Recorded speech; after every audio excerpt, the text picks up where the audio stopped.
Hello everyone, and welcome back to uGenesys. In today's session, I'll be demonstrating a quick and crucial technique for calculating lot sizes in just 2 seconds. And recognizing the significance of this calculation is essential for maintaining a consistent equity curve in your trading journey. By managing your risk consistently, you establish the groundwork for steady growth in your trading account. And instead of turning to external tools like spreadsheets, I'll guide you through the quickest method directly on your MT5 platform.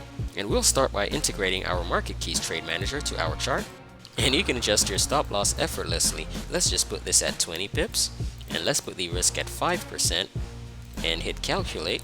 And you can see it rapidly computes the lot size for us, and in this instance we have a total of 8.17 lots. And armed with this lot size, you can make well-informed decisions when entering trades.